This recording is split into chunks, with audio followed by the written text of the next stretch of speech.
This is Algebra 2, Lesson 85 on page 350. All right, so now we just looked at linear systems, first degree. Now we're going to look at systems that are non-linear. All right, so they're not first degree. All of these are going to be second degree. If you look at the bottom of page 350, it shows how we arrive at some of these curves. They're all curves. If it's not linear, it's a curve. So the first one in the top left, that image, is an intersection of a plane with a cone such that the plane is perpendicular to the base of the cone. When you have an intersection of a plane with a cone whereby that plane is perpendicular to the base of the cone, that intersection forms a circle. All right, do y'all remember the equation of the circle? Because we did this one, didn't we? Right? We did circles. So it looked like x squared plus y squared equals the radius squared, right? Or we may have adjusted it, transformed it, x minus h squared plus y minus, not h, k squared equals the radius squared. That's a circle.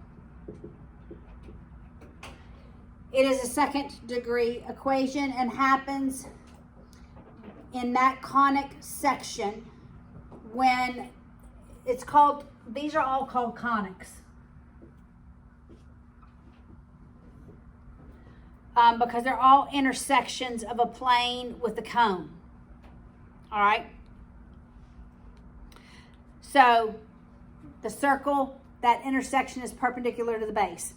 Look at the top right. That is oblique to the base. That means anything oblique is not right, as in terms of a right angle. Okay? So that intersection with the cone is actually oblique. When we intersect, that plane intersects at any angle other than 90, it's an ellipse. It forms an ellipse.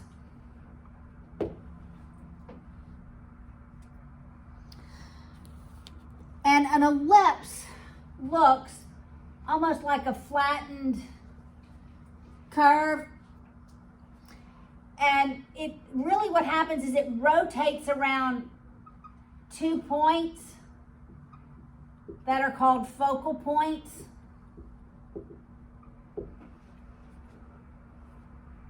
And it has to do with distances and all of that. And really the equation for, it's really a stretched out circle. So it looks much like a stretched out circle, and much like the equation of a circle, except it's x minus h squared over this value, a squared, plus the y minus k squared over this b squared, and it's always set equal to 1 for an ellipse.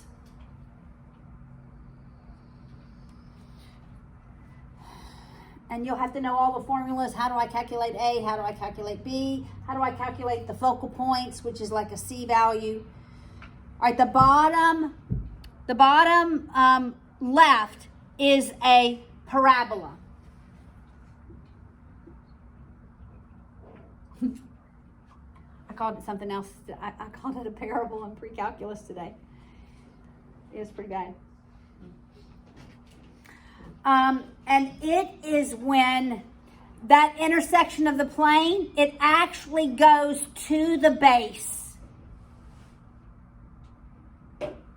And so it only picks up part of that curve because here's the base, right? I did it upside down because parabolas either open up or they open down. And the formula is ax squared plus bx plus c. This a value tells me if it opens up or down. If a is positive, then the parabola opens up. If A is negative, then the parabola opens down. When we graph our parabola, we're going to look at it very similar to what we looked at when we completed the square. So this is called standard form. Vertex form is y equals a times x minus h squared plus k. That sort of looks like when we completed the square, you had a binomial squared, right? Our a values have always been 1, or we got rid of the a value by dividing every term by it. We won't eventually, yes? What's it called again? The vertex? Vertex.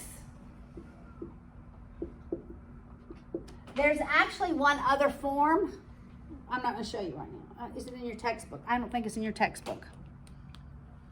It's not in your textbook. The vertex form is not even in your textbook. But it gives you the vertex. The vertex is the opposite of HK. That's the vertex. But here, I'll show you also how to, after we do it the hard way, completing the square, then I'm going to show you the easy way. Because I can use A, B, and C to calculate the vertex.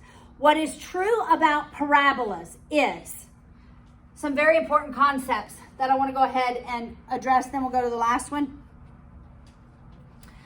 I'm going to erase circles. The circles. All right.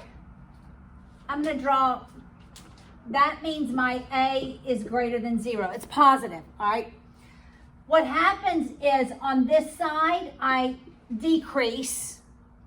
I'm decreasing. And on this side, I'm increasing.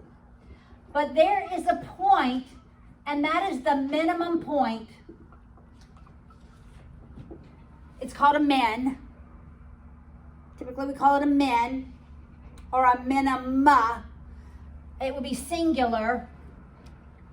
It's really a minima, singular. That is the lowest point on the graph. It is neither increasing or decreasing. If I drew a line tangent to that curve at the minima, my slope would be 0. If I drew a line tangent to the curve over here, oh, that went very good. Tangent to the curve over there, what's my slope? Negative. So it's decreasing. So if you can imagine, right, tangent lines, you can know decreasing, decreasing, decreasing, decreasing. When I get to the minima, my slope is 0. Then what happens? Those tangent lines increase and its slope is positive. It could also look, well, let me tell you one more thing. Right at this minimum point, x equals whatever the minima is an axis of symmetry such that the distance to any point on that parabola is equal. The right is an exact mirror image of the left on parabolas, all right? It has an axis of symmetry. So companies use this concept, well, and I showed you the slopes, and so that's calculus. Because if they have like a 4th degree equation, and this has to do with the price of shoes sold and the number of shoes sold. So they want to know at what point is the maximum profit. Well, it's right here. But you can use calculus easily to find that maximum without knowing much about the curve, actually. And so companies use that to decide how much am I going to produce, right? All right, so we'll do a lot with parabolas in this class. We'll do all of these others next year. All right, an ellipse. Now the last one, hyperbola. A hyperbola is that last picture. You see the two cones and its intersection with the cones? Okay, here's the ellipse. The ellipse looks like this with the focal point here. Here's a hyperbola. Hyperbola. It actually is as though I cut that ellipse in half and I turned them out. And my focal points really determine how tight or how wide that curve is. The closer the focal point is to the curve, the narrower it is. If that focal point is way out, it's going to be a wider curve on both sides, right? So a hyperbola is really much like an ellipse turned outside. Because the ellipse was that, okay, I'm not going to transform it. X squared over a squared plus y squared over b squared equals 1. Except we did the x minus h right in there. The only difference with the formula is it's a minus. It's an x squared over a squared minus y squared over b squared equals 1. It's the only difference in the formulas. Okay, so why teach all this? Because now we're going to have either a circle, an ellipse, or a hyperbola equation, one of those, and we're going to have a linear equation, and these two are going to intersect, and we have to find the points of intersection, right? If I have an ellipse and a line, I have two. If I have a hyperbola and a line, I could have, it depends on how wide the hyperbola is, but I'm probably still going to just have two. Probably. All right, so let's just work this. Look at 85.1. So now we're looking at the intercepts of a second degree equation. I'm not going to say functions. None of these are functions. A circle is not a function. Ellipse is not a function. I just said eclipse. Ellipse is not a function. And a hyperbola is not a function. They're not functions. A line is a function. And how do I know that? Because in order for it to be a function, which we're going to spend more time on this later, it has to pass the vertical line test. So I have to be able to draw a vertical line through it, and it only intercept that graph at one point. So it's equations, not functions. All right, so we are always going to take the linear equation and substitute it in to the second degree equation. Always taking that first degree equation, solving for one of the variables, substituting it in to the second degree equation. Your textbook does not always do that. I'm going to tell you to always do that. Always take that linear function, solve for one of the variables, substitute it in to that second degree function. 2x minus y equals 3. All right, so this is a circle. I know it based on the formula. Could have been an ellipse, but it's not adjusted. My radius is 3. Looks like a circle to me. And this is a line. I'm going to solve this one, the linear function for y. So I'm going to subtract the 2x. So negative y is negative 2x plus 3. Then I'm going to multiply every value by negative 1, or I'm going to change the signs. Got it? So for y, that's what I'm going to substitute in, knowing that I'm expecting two sets of solutions. All right, so it's x squared plus 2x minus 3. That binomial squared equals 9. Well, we have to FOIL this binomial. It's times itself twice. So we'll do that. Let's do our outers and our inners together. 2x times 2x is 4x squared. 2x times negative 3? Negative 6x, and negative 6 is negative 12x equals 9. I'm going to set it equal to 0. All right, so we have, how many x squareds do we have? 5x squared minus 12x minus 9 equals 0. You forgot the other 9. Negative 3 times negative 3. I didn't. You're right. It's negative 9. Thank you. Minus 9 equals positive 9. Oh, wow. We're going to subtract it. It's 0, isn't it? Thank you. It's 0. Okay.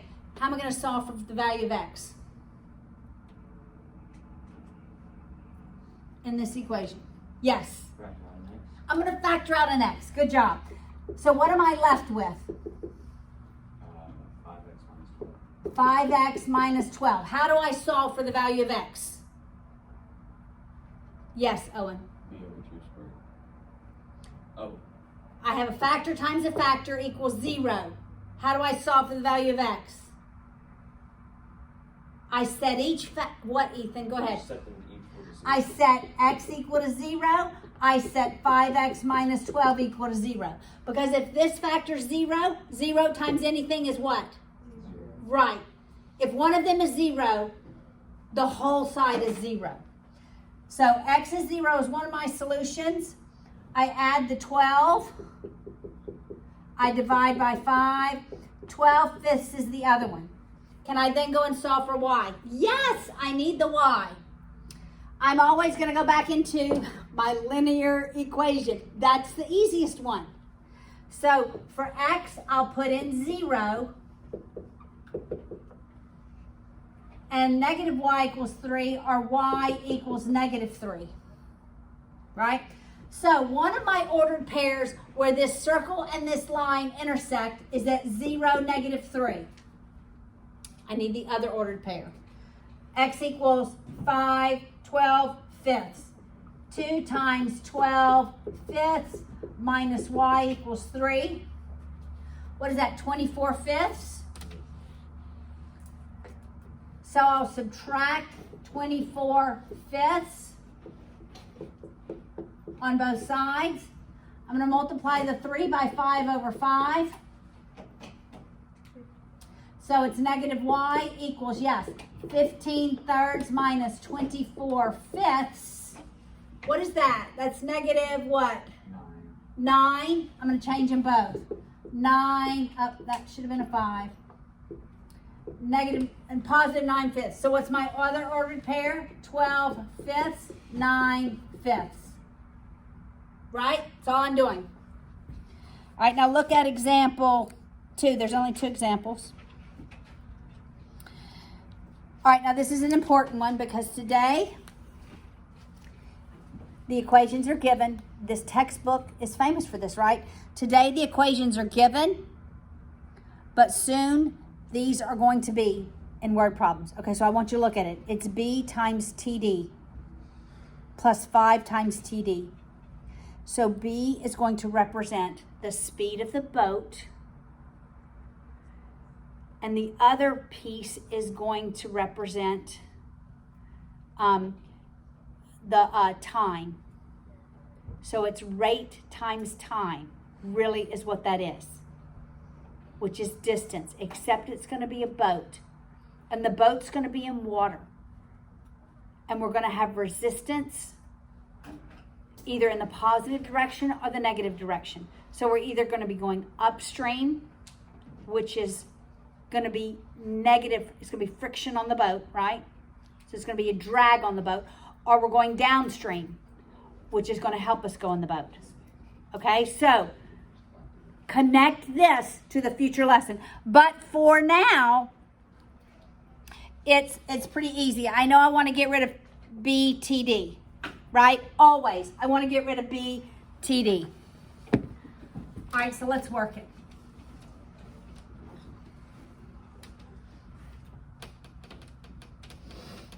Because BTD is a second degree term. B is raised to the first power. T is raised to the first power. You add them, and it's a second degree term. So BTD plus 5TD. BTD plus 5TD equals 25. And BTD minus 5TD. Okay, the temptation is, and probably your textbook does this. No, it doesn't.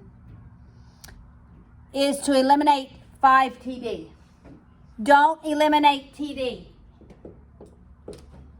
Eliminate BTD.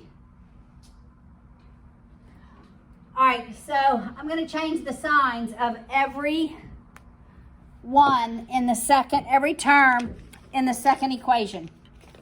All right? I'm going to change the signs. I'm going to change that to negative, that to positive, that to negative, and then I'll add them. It's as though I multiplied. Yes, sir? That 5 is a 15. This 5 is a 15. Thank you. Yes, it is. All right? So now I'm going to add. My BTDs eliminate. I have 10. TD equals 10. Well, the time downstream, that's what it's going to be like. Time downstream is 1, maybe hour. Then I'm going to go back and substitute that into the equation and solve for the speed of the boat. All right, so B times 1 plus 5 times 1 is 25. I subtract 5 on both sides. The speed of the boat is 20, maybe miles per hour. All right, but this whole lesson is simply on having second degree equations and seeing how we can solve for them.